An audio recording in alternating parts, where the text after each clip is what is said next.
Podcast Dingun Sendeka ngobrol santai bareng Dinda Kirana ini disponsori oleh Ibu Hajah Nur Saadah SPDI MH, Ketua Komisi D DPRD Provinsi Jawa Tengah. Yang penting saya kembalikan ke kuncinya kepada suami dan keluarga terpenting, keluarga inti. Memang jika memang masih percaya dan itu memang jenengan masih mensupport, mengizinkan saya jalan. Tetapi kalau jika tidak, saya siap untuk berhenti. Dan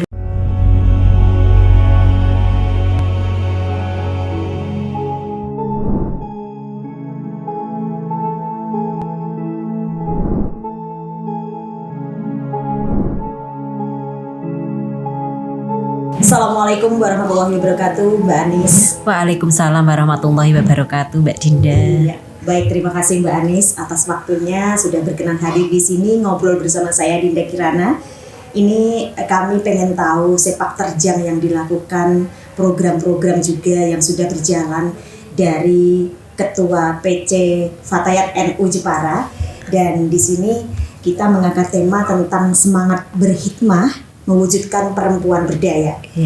Sebelum saya bertanya tentang program, saya juga pengen tahu seperti apa sih makna dari semangat berhikmah mewujudkan perempuan berdaya.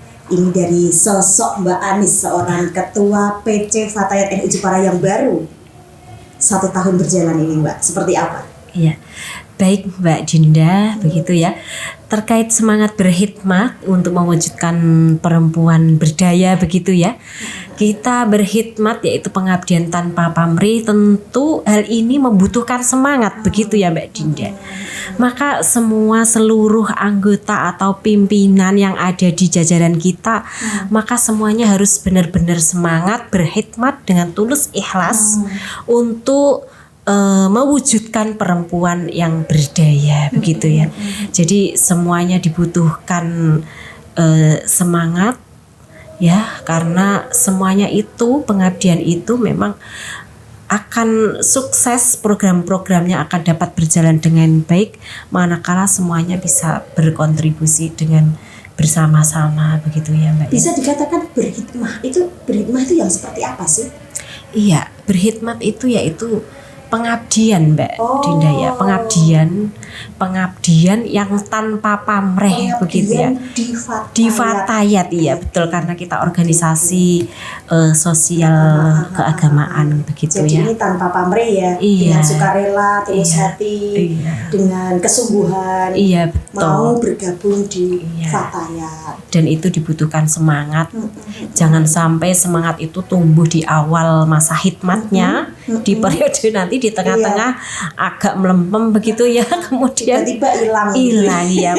Maka dibutuhkan semangat dari awal sampai akhir.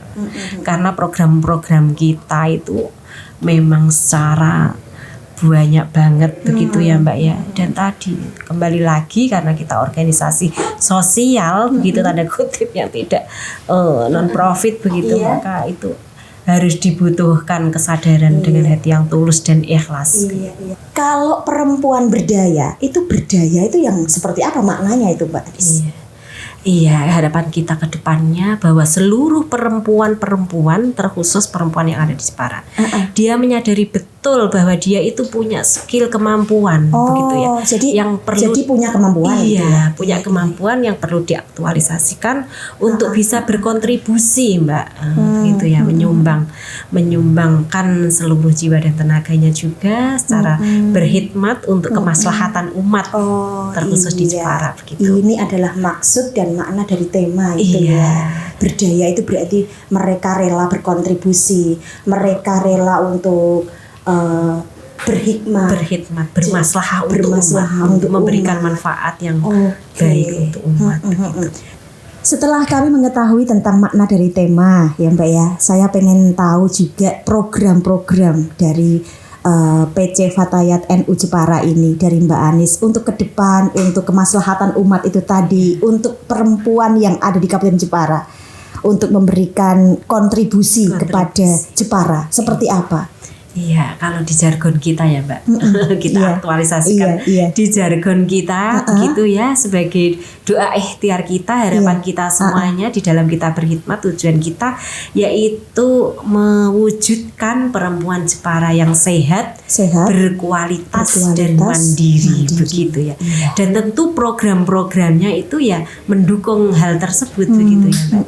Dan itu sudah beberapa kita laksanakan, kemudian untuk kedepannya juga itu dilaksanakan oleh masing-masing bidang. Kalau di kita itu ya masing-masing bidang juga lembaga kita itu selain ada kepengurusan di dalam bidang juga ada yang terjun atau konsennya di lembaga gitu ya, secara yang mendukung program-program yang ada di kepemimpinan kepengurusan di PC Fatayat begitu lembaganya.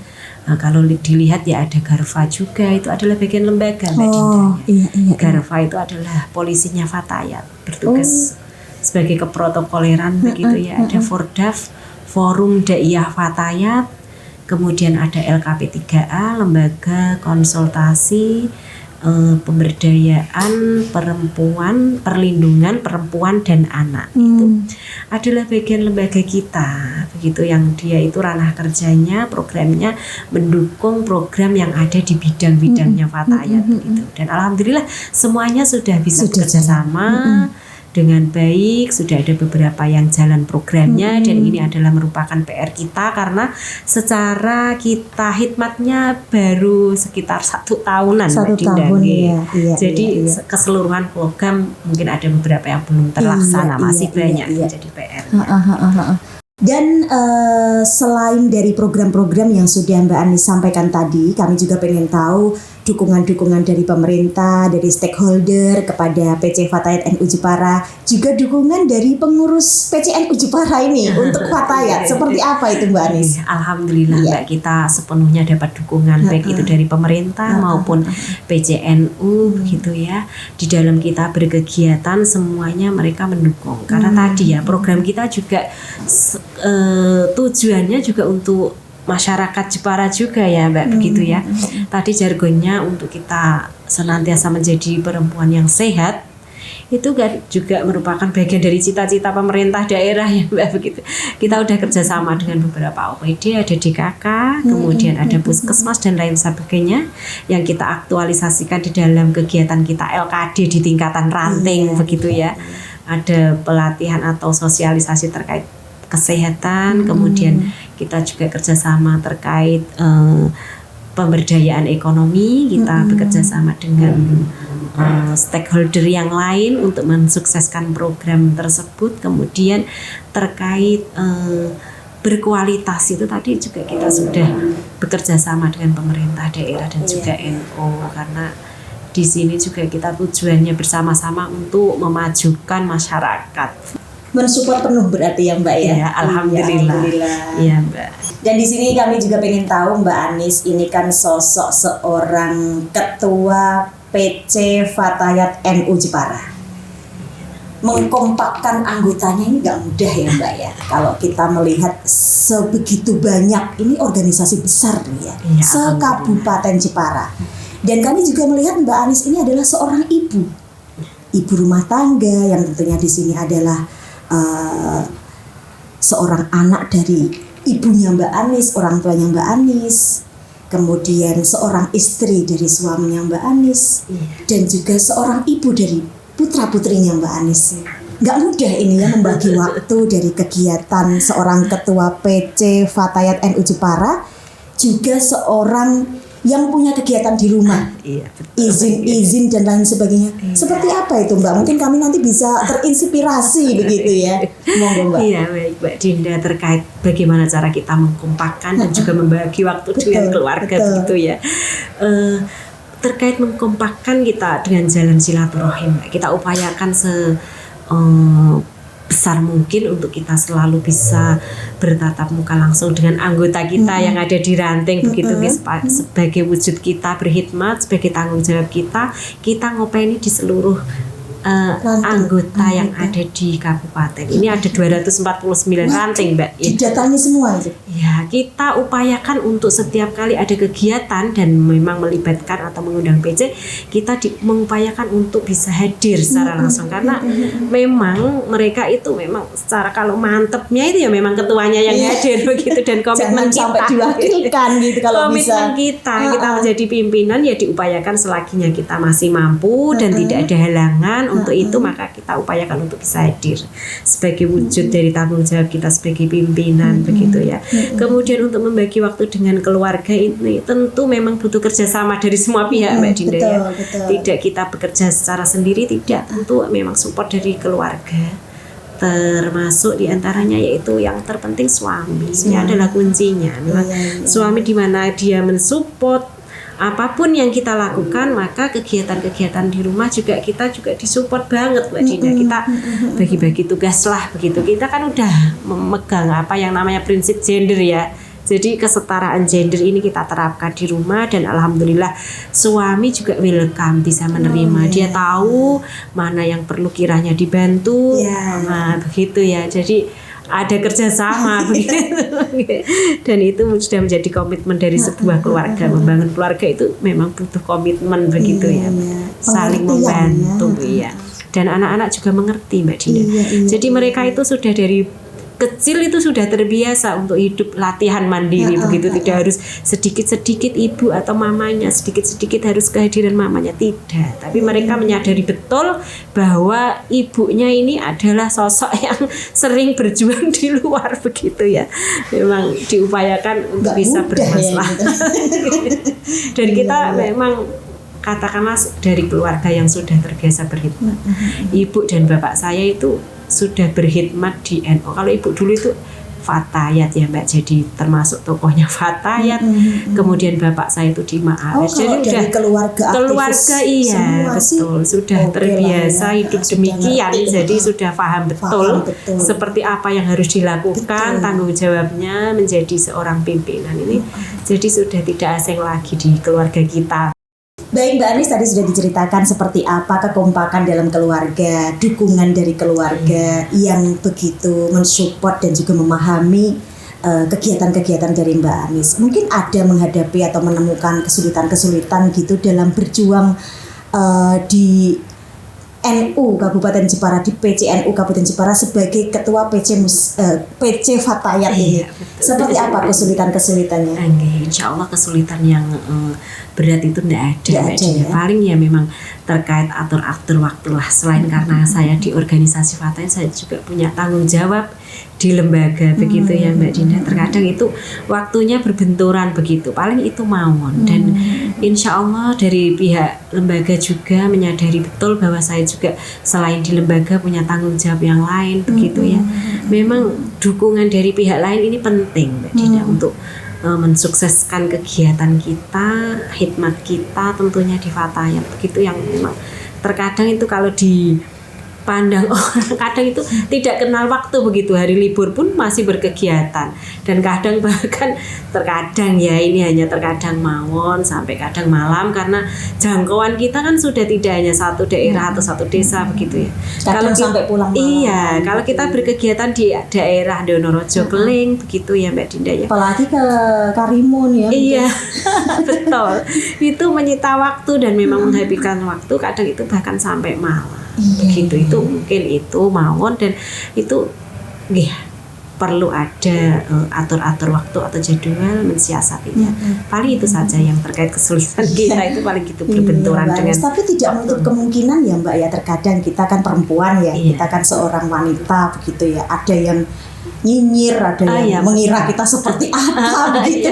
Itu gimana cara mensikapi hal-hal kayak gitu? Ini tidak menutup kemungkinan loh, Mbak. Iya, betul. Dan itu pernah kita alami juga. Karena saya juga seorang perempuan yang juga mengalami hal yang sama begitu. Saya itu hanya diem aja. Dulu itu pernah ya, Mbak Dinda. Memang saya itu dulu pernah. Ketika saat itu kan saya pas permulaan itu memang terjunnya Fatayat itu hanya di tingkatan ranting sampai PAC. Dan itu tidak pernah kita berkegiatan sampai malam. Dan ketika saya sudah terjun di pimpinan cabang tingkatannya kabupaten dan banyak yang memang harus kita openi di seluruh kabupaten dan tentu itu memang memakan waktu sampai larut malam. Itu terkadang dulu tetangga itu ya memang itu kok kegiatan apa ya sampai malam. Saya kok nggak yakin kalau berorganisasi fatayatan sampai malam begitu ya. Dan itu saya dengar dari mungkin keluarga yang berbicara demikian, saya nggih matur mawon.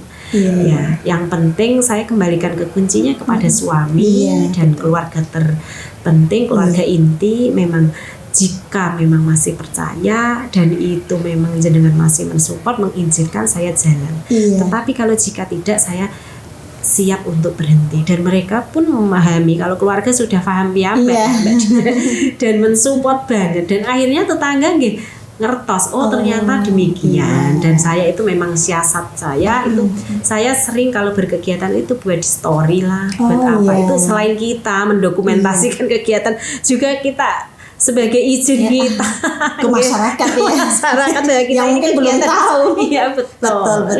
Dan ini termasuk trik yang efektif ya Mbak. Kita tidak perlu ngomong tidak perlu menyampaikan, tapi mereka sudah menyimak piyambak dan akhirnya mengerti, dan sehingga sekarang masyarakat juga mendukung, paham betul apa yang saya lakukan, tanggung jawab apa yang harus saya lakukan di kabupaten ini, maka mereka juga mendukung sepenuhnya dan tidak ada yang kata nyinyiran seperti itu. Baik Mbak Anis. Gini Mbak Anis, tadi kami menanyakan yang nyinyir. Tentunya juga banyak sekali yang kagum, yang simpati, dan bahkan pengen masuk menjadi seorang anggota Fatayat gitu, karena melihat Mbak Anis, aduh seneng ya, karena enak ya, berkegiatan begitu ya. Gimana sih caranya supaya mungkin ada masyarakat awam yang belum pernah berkegiatan di Fatayat terus pengen gitu, pengen masuk gitu. Mungkin ada syarat-syarat khusus, gemblengan khusus, workshop atau seperti apa, harus mendapatkan rencana atau gimana. Ini bisa disampaikan loh Mbak, ini kita semua pengen tahu loh. Alhamdulillah Mbak, kalau kita itu di berkegiatan Fatayat itu selalu kita buat senang, happy begitu ya. Supaya apa, kegiatan kita atau tanggung jawab kita, kalau bahasa kasarnya itu beban kita itu tidak terasa. Kalau kita memang selalu melaksanakan kegiatan dengan hati yang senang, dan ini dilihat banyak orang, dan pada akhirnya memang barusan kemarin ada orang ke rumah itu Mbak Dinda, memang beliaunya lihat dari media sosial begitu ya, dan mungkin kurang paham apa itu yang dimaksud Fatayat, sampai ke rumah dan matur ingin gabung di PC Fatayat. Iya betul. Ini kemarin seorang dosen juga, beliaunya ilmunya alhamdulillah sudah mumpuni, tetapi dia belum paham betul apa itu Fatayat ya begitu ya. Terus kami sampaikan juga bahwa mengikuti Fatayat itu tidak sulit, bahkan sangat mudah sekali gitu ya. Tapi tentu untuk memasuki ke jenjang pimpinan cabang maka butuh proses Mbak Dinda. Bermula dari awal menjadi anggota itu gabungnya di tingkatan ranting desa gitu ya. Jadi tidak bisa langsung pengkaderan. Paling tidak minimal di IPP lah kalau tidak belum bergabung di Fatayat begitu ya, sebagai kader. Iya, IPP. Kalau tidak demikian gabung dulu di Fatayat, kemudian tingkatan ranting. Setelah di tingkatan ranting, ketika dia atau sahabat tersebut menjadi pimpinan di anak cabang atau di tingkatan kecamatan, dan akhirnya kalau memang dia benar-benar berkhidmat dengan sungguh-sungguh, maka sampailah ke puncak yang namanya di pimpinan cabang begitu ya Mbak, selama masih memenuhi usia Fatayat. Kayak kalau kecamatan namanya anak cabang, PAC ya, pimpinan anak cabang. Kalau itu tingkatan kecamatan. Kabupaten pimpinan cabang. Ya. Jadi seperti itu ya Mbak ya. Jadi ada tahapan-tahapannya, harus lewat ranting dulu, kemudian pengabdian seperti apa, nanti baru bisa naik lagi begitu ya Mbak. Kalau mungkin ada yang pengen menjadi seorang ketua ya, ini kayak Mbak Anis gitu, yang pengen memimpin begitu ya, pengen ada keinginan menjadi seorang pemimpin di tingkat PC begitu ya Mbak ya, PC Fatayat NU Jepara seperti Mbak Anis. Itu ada syarat-syarat khusus, harus punya sertifikat piagam ini gitu, atau gimana sih Mbak kayak gitu? Terkait pimpinan begitu ya Mbak, terutama ketua. Ini kalau kita lihat sebagai sosoknya memang kelihatannya itu tidak ada ya yang model ambisi jadi ketua, itu tidak ada. Tetapi untuk menuju ketua itu memang harus banyak kriteria begitu. Harus hafal Al-Quran sekian juz. Kalau demikian tidak perlu sampai tertulis di detail PDPR atau PPO-nya, pedomannya enggak ya Mbak. Tetapi sosok ketua itu memang harus sudah mengikuti pengkaderan begitu. Pengkaderan kalau di kita pengkaderan formal, kalau tingkatan ranting yang saat ini memang ketua ranting itu harus sudah mengikuti latihan kader dasar. Sebagai, ada tahapannya juga. Sehingga dia diakui menjadi kader yang benar-benar kader militan dan sebagainya. Untuk kemudian di tingkatan PAC juga demikian. Dan tingkatan PC ini nanti kita laksanakan yang namanya LKL. Maka seluruh calon-calon begitu ya, bahasa calon-calon yang menjabat ketua maka sudah mengikuti yang namanya pengkaderannya Fatayat gitu. Dan minimal dia sudah menjabat menjadi pengurus di tingkatan masing-masing 1 kali periode atau 1 kali masa hikmat di ranting. Iya, kalau katakanlah nggih jadi ketua ranting, maka minimal dia sudah menjadi pengurus di ranting 1 kali periode 1 masa hikmat. Kalau tingkatan PAC nggih demikian. Jadi dia minimal sudah menjadi pengurus atau pimpinan di PAC 1 masa hikmat. Dan demikian untuk tingkatan yang lebih tinggi begitu. Ada tahapan-tahapannya. Dan Mbak Anis ini sudah memperoleh tahapan itu sehingga dipilih oleh para anggotanya menjadi seorang ketua. Kalau misalnya pengen naik lagi ke tingkat Jawa Tengah gitu, pengen dipilih atau Mbak Anis ini ada anggotanya sebanyak ini pengen memilih Mbak Anis tingkat Jawa Tengah, harus ada syaratnya juga. Untuk itu nih Mbak, untuk masuk ke tingkatan berikutnya. Maka itu kebijakan di tingkatannya. Katakanlah misalnya PW ya. Ini contoh PC mau. PC jika mana dia menghendaki atau merekrut pengurus baru maka kita ambilnya ke PAC, dan ini adalah sebuah kebijakan, tidak bisa dong kita bertunduk begitu ya. Terus tiba-tiba saya ingin menjabat di PC begitu, tidak bisa ya. Tentu melalui tahapan-tahapan begitu ya, yang ada namanya di kita menyusun pengurus itu melalui tim formator begitu Mbak. Tim formator ini sudah ditentukan saat konferensi, saat pemilihan. Jadi maka tokoh-tokoh atau orang-orang tim formator inilah nanti yang menyusun atau merekrut nama-nama yang nantinya akan menjadi pengurus atau pimpinan yang akan datang gitu. Jadi tidak satu pihak atau ketuanya mawon yang nanti menentukan, tidak, tetapi ada timnya begitu. Timnya sudah mulai sedikit paham ya mungkin masyarakat dan penonton podcast kami. Dan disinilah sosialisasi yang disampaikan dari Mbak Anis selaku Ketua PC Fatayat NU Jepara. Mungkin ada harapan-harapan yang disampaikan baik kepada anggota, kepada masyarakat Kabupaten Jepara, seperti apa itu Mbak? Juga kepada pemerintah harapannya Mbak Anis. Iya, harapan kita tentunya banyak ya Mbak. Di antaranya ya kita berharap untuk diri kita sendiri juga begitu ya, untuk teman-teman atau sahabat-sahabat yang lain dan juga masyarakat umum, supaya diupayakan untuk selalu berbuat baik dimanapun tempat begitu ya Mbak. Dan berupaya semaksimal mungkin apa yang bisa kita lakukan, apa yang kita bisa kontribusikan dimanapun tempat. Seandainya kita di Fatayat ya, bagaimana menjadi Fatayat yang baik begitu ya Mbak ya, yang kiranya mampu bermaslahah untuk umat. Kemudian di tempat-tempat yang lain juga demikian ya. Apalagi memang sebaik-baik orang itu yang tentu bermanfaat untuk orang yang lain begitu ya Mbak Dinda ya. Dan kita memang jangan berhenti untuk berusaha selalu menjadi orang yang baik. Amin, semoga itu doa untuk kita bersama. Doa kita bersama. Berusaha yang terbaik, apa yang kita punya, apa yang kita miliki, kita upayakan untuk bisa bermaslahah untuk yang lainnya. Bismillah ya Mbak ya. Mari kita berjuang bersama-sama gitu ya. Baik, terima kasih Mbak Anis. Semoga menjadi keberkahan buat kita. Dan semoga ini juga ada manfaat di sosialisasi podcast kita ini. Dan semua orang yang menyaksikan, terutama masyarakat di Kabupaten Jepara, memahami seperti apa sih perjuangan yang dilakukan oleh PC Fatayat NU Jepara. Suwun Mbak. Assalamualaikum warahmatullahi wabarakatuh. Waalaikumsalam warahmatullahi wabarakatuh.